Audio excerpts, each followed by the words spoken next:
오늘 본문은 바벨론 포로 중 지도자 역할을 감당하던 이스라엘 장로들이 에스겔에게 하나님의 말씀을 듣기 위하여 나왔을 때 그들을 향해 선포된 하나님의 말씀을 기록하고 있습니다. 이미 말씀드렸지만 에스겔은 바벨론 포로 중에서 상당히 영향력을 가졌던 그런 선지자였습니다. 그래서 사람들은 그로부터 하나님의 섭리가 뭔지, 우리들의 앞날의 일들이 무엇인지를 듣기를 원했던 것입니다. 사실 이스라엘 백성들이 궁극적으로 듣기 원했던 것은 무엇이었겠습니까? 회복의 메시지다, 회복의 말씀이다. 그것을 그들이 듣기를 원했지요. 그도 그럴 것이 그들은 자기들에게 임할 재앙의 소식을 감당할 수 있는 용기가 없었습니다. 어떻게 해서든지 이 재앙을 좀 피해 가야겠다, 이 아픔을 좀 모면해야겠다라고 하는 생각이 강했습니다. 그래서 마지막까지 그런 좀 이야기를 듣기 위해서 에스겔에게 나아간 것입니다. 그런데 오늘 하나님께서는 그렇게 나온 사람들의 심령을 깨우치고 있는 것을 볼 수 있습니다. 오늘 말씀은 이스라엘의 미래에 관한 말씀보다도 회복의 메시지를 듣고 온 사람에게 그 마음에 먼저 깨우치는 그러한 메시지를 주고 계시다라고 볼 수 있습니다. 그것은 뭡니까?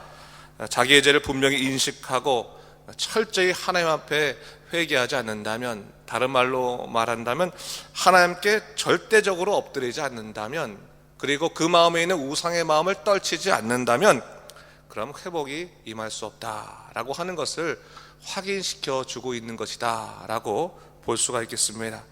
오늘 그 부분을 살펴볼 텐데 3절 말씀 한번 보십시오. 제가 읽어보겠습니다. 인자야, 이 사람들이 자기 우상을 마음에 들이며 죄악의 걸림돌을 자기 앞에 두었으니 그들이 내게 묻기를 내가 조금인들 용납하랴 했습니다. 오늘 본문에서 하나님께서는 그들이 이스라엘 백성을 대표하는 장로들임에도 불구하고 그들을 기뻐하지 않으셨습니다. 이는 그들의 마음에 뭡니까? 우상이 들어있고 또 죄악의 걸림돌이 두어있기 때문이었다라고 하는 것을 성경은 얘기하고 있습니다. 자기 마음에 우상을 드리고 죄악의 걸림돌을 두었다고 하는 것이 무슨 말을 의미하겠습니까? 자기 우상이라고 하는 것은 결국 어떠한 우리가 타종교의 어떤 일들을 말한다기보다는 하나님보다 더 사랑하고 하나님보다 더 신뢰하고 하나님보다 앞서가는 그 모든 것들을 사실은 우상이라고 말할 수 있는 거죠. 여러분, 하나님보다 더 사랑하는 것이 뭐겠습니까? 이것을 알기 위해서는 간단하게 알 수 있는 방법이 뭐냐면, 우리가 무엇인가를 선택하거나 또 얻으려고 할 때 하나님에게 묻지 아니하고 하나님보다 더 앞선 선택을 하게 된다면, 혹은 하나님을 포기한다면 그것은 하나님보다 더 사랑하는 우상이 될 수 있다고 하는 것을 좀 알 필요가 있습니다. 사실 이 말씀은 단지 당시 바벨론 포로 시기를 겪고 있는 이스라엘 백성들에게만 주시는 메시지는 아니죠. 오늘날에도 여전히 적용되는 영적인 메시지가 아닐 수 없습니다. 여러분 보세요. 오늘날에도 우리가 입술로는 하나님을 사랑한다고 말하지만 하나님보다 더 사랑하고 하나님보다 더 우선되는 것이 얼마나 많이 있습니까? 하나님을 만나는 예배의 자리를 떠나서 우리는 얼마든지 우리 마음에 만족해 하는 일들을 감당할 수 있고, 또 하나님보다 물질이 더 우선되기도 하고 사람이 우선되기도 하고 또 하다못해 영이 우선되는 삶을 사는 것이 어떻게 보면 일반화된 그런 성도들의 모습 중에 하나라고 하는 것을 우리는 정직하게 좀 고백할 필요가 있습니다. 그 모든 것들에 대해서 오늘 하나님께서 뭘 말씀하시는 겁니까? 그게 바로 너희 우상이다. 사실 깜짝 놀랄 만한 일이죠. 하나님 사랑해서 하나님 말씀 듣기 위해서 이 장로들이 나왔습니다. 하나님 말씀하옵소서라고 했는데 하나님께서 뭐라고 말씀하시는 거예요? 네 우상의 문제부터 해결해라 라고 얘기하는 겁니다. 얼마나 놀랄 만한 일이겠습니까? 여러분, 우상이라고 하는 것들을 우리가 아주 좀 냉철하게 우리 자신의 마음을 돌아보면서 발견할 필요가 있는 겁니다. 자기 우상이라고 하는 것은 결국 그 마음의 가치 기준에 따라서 달라집니다.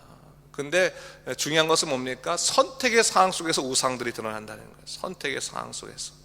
그래서 우리가 잘 봐야 되는 거예요. 내가 무언가를 선택할 때 하나님이 보이지 않거든, 하나님께 묻지 않거든, 하나님의 섭리가 인식되지 않거든, 지금 내가 우상이 먼저 내 마음을 지배하고 있구나라는 걸 우리 돌아볼 필요가 있는 것이죠. 하나님을 사랑하고 하나님이 우선되는 삶을 사는 사람들은 사실 선택이 간단합니다. 하나님이 원하시는 것, 원치 아니하시는 것, 하나님을 의지하는 것, 의지하지 않는 것, 이게 단순하게 나눠지는 거예요. 정말 어려운 선택이 있을 때 하나님께 매달려서 하나님, 저는 어떻게 할지 알지 못하겠습니다, 주님 저에게 길을 주십시오, 저에게 지혜를 주십시오라고 한다면 그 사람의 선택에는 뭐예요? 하나님이 앞서시는 거죠. 하나님이 주관하시는 거죠. 근데 기도하지 아니하고 쉽게 선택을 한다거나 또 선택을 했을 때 하나님이 머무실 자리가 전혀 없다면 그것은 어떻게 보면 그 마음에 자기 우상이 자리 잡고 있다라고 볼 수 있는 겁니다. 그래서 그 걸림돌, 그 자기 우상이 결국 자기의 걸림돌을 만든다, 하나님께 나아가는 데 있어 걸림돌을 만든다고 하는 것을 얘기하고 있는 거죠. 오늘 하나님께서는 에스겔 앞에 나온 장로들의 심령을 드러냄을 통해서 너희들이 나를 만날 온전한 준비가 되지 않았다라고 하는 것을 어떻게 보면 폭로하고 계시다, 드러내고 계시다라고 볼 수가 있겠습니다. 죄가 있음에도 불구하고 회개할 마음이 없는 자들, 그러나 그들에게는 회복될 욕심은 있었던 거죠. 그 마음에 하나님 없이 세상적인 우상으로 가득 차 있으나 하나님의 축복을 받길 원했습니다. 사실 오늘날도 그러지 않습니까? 회개하고 싶지는 않지만 형통하고 싶어요. 그게 사실은 성도들의 마음이에요. 죄에 관해서 직면하고 싶지는 않지만 마음의 위로는 받고 싶습니다. 그것이 사실 우리 성도들의 모습 아니겠습니까? 근데 오늘 하나님께서 뭘 결국 말씀하시는 거예요? 죄의 문제부터 해결이 돼야지만 참된 위로와 용서가 있을 수 있는 것이고, 그리고 죄악의 걸림돌 문제를 해결해내야지만 참된 하나님의 회복의 역사가 있을 수 있는 것이다 라고 하는 것을 얘기하는 것입니다. 그래서 하나님께서 오늘 에스겔을 통해서 이 말씀을 해주고 있는 것을 볼 수 있습니다. 6절의 말씀입니다. 보세요 여러분. 그런즉 너는 이스라엘 족속에게 이르기를, 주 여호와의 말씀에 너희는 마음을 돌이켜 우상을 떠나고 얼굴을 돌려 모든 가증한 것을 떠나라 했어요. 하나님 말씀하신 게 뭡니까? 우선적으로 뭡니까? 너희는 마음을 돌이키라. 마음을 돌이키라. 마음을 돌이키는 게 뭡니까? 회심이에요. 회심. 마음의 방향을 바꿔야 된다는 겁니다. 하나님의 사람으로 살아갈 때 첫 번째 중요한 것은 뭐예요? 마음을 돌이키는 회심의 역사가 있어야 된다. 그것을 얘기하고 있는 거죠. 마음을 돌이키는 것이다. 그 다음 뭡니까? 우상한 것부터, 우상의 것들부터 떠나는 그러한 회개의 모습이 있어야 된다 겁니다. 오늘 본문의 말씀은 사실은 마음을 돌이키는 회심과 모든 가증한 것을 떠나는 회개가 동시에 있어야 된다고 하는 것이고, 회개라고 하는 차원에서 본다면 뭡니까? 뉘우칠 회자, 마음을 돌이키는 것, 뉘우치는 것이고, 그리고 고칠 개자, 모든 가증한 것을 떠나는 것은 이 삶의 변화라고 하는 것이죠. 그래서 회개라고 하는 측면을 분명하게 오늘 본문에서 보여주고 있는 거예요. 하나님의 회복은 언제 임하느냐? 회개하는 자에게 임한다. 그 마음에 하나님을 선택하고 하나님만을 바라볼 때, 하나님, 내가 알지 못했던 이 부분들까지도 주님 앞에 내어놓고 회개합니다. 내 마음의 방향을 하나님께 돌리고 내가 모든 우상에 가증한 것들로부터 떠나겠습니다 라고 할 때 우리는 하나님의 회복을 맛볼 수 있다. 그것을 얘기하고 있는 것이죠. 이런 마음을 돌이킨다고 하는 것은 결국 선택의 기준을 명확하게 한다는 것과 똑같습니다. 우리가 왜 순간순간마다 선택의 그런 성향이 달라지겠습니까? 그 기준이 자기에게 있기 때문에 그래요. 세상에서 가장 불안정한 것이 자기 아니겠습니까? 자기 감정이 세상에서 가장 불안정한 것인데 자기에게 기준을 두고 나면 모든 선택이 정말 때로는 왔다 갔다 할 수밖에, 갈팡질팡할 수밖에 없는 겁니다. 기분 좋을 때는 모든 것을 포용할 것 같다가도 기분 나쁠 때는 하나도 포용하지 못하는 것, 그것이 인간의 모습 아니겠습니까? 오늘 하나님께서 마음을 돌이키라고 하는 것은 네 가치 기준을 나에게 맞추라고 하는 거예요.